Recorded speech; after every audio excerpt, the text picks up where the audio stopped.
An urban explorer visited the creepy old mill used as a filming location for Peaky Blinders just days before it was completely destroyed in a huge fire. Black smoke billowed above a raging fire as Dalton Mills in Keighley, West Yorkshire burned to the ground last Thursday. Explorers from Urbex have shared footage from inside the building looked just days before the devastating inferno. Barry White, who runs the channel, has told the Mirror how the building was on the brink of collapse before it was touched by the fire. He said, "We went about 10 days before the fire. It was around the storms as there was a lot of rain, some of it seeping through." Urban explorer Barry White gained access to Dalton Mills just 10 days before it was burned to the ground. Image, Baza Wright, Urbex Life. The ground floor is pretty much all props, with the upper floors being the old mill floors and pretty much as they would have been.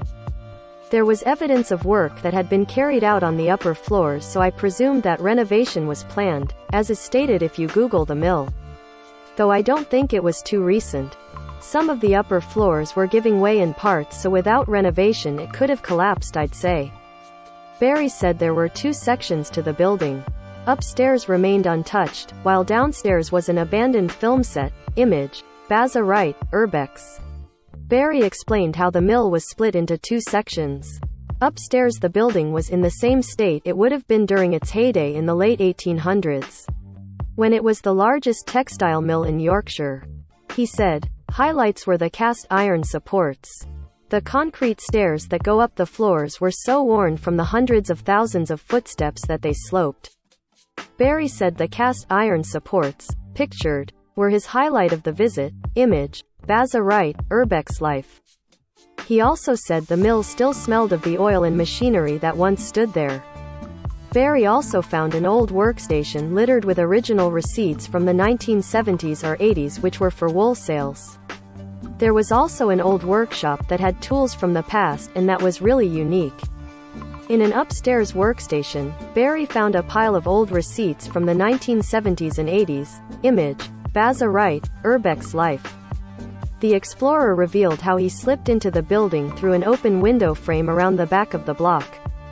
He added that he thinks the building's security must have weakened over the years. "It was just a case of climbing through," he said. The creepy building was pitch dark at the time of the visit. Image, Baza Wright, Urbex Life. Barry, who has also filmed visits to abandoned mental asylums and casinos, said it was a shame such an important piece of local history has now been. He said, "Really privileged to see the mill, but also I found it very sad that it was destroyed. There's not many of these structures around and they're such a big part of our history, so they should be preserved through reuse or redevelopment." Barry has also explored abandoned casinos and asylums. Image, Baza Wright, Urbex Life. The pieces of furniture littered around the mill are all props for the Limehouse Golem, a 2016 horror mystery film about a Victorian-era serial killer. Starring Bill Nye, he explained.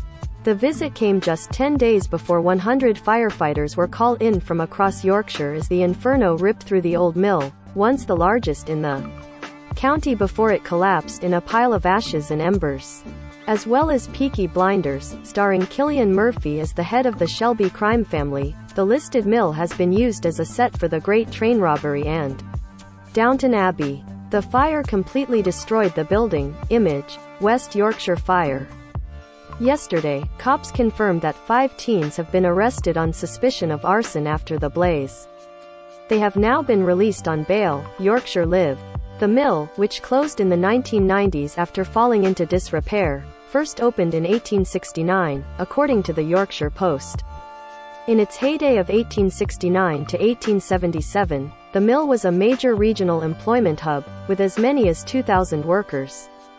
Arsonists targeted the mill in 2011, leaving a vacant wing of the site completely destroyed.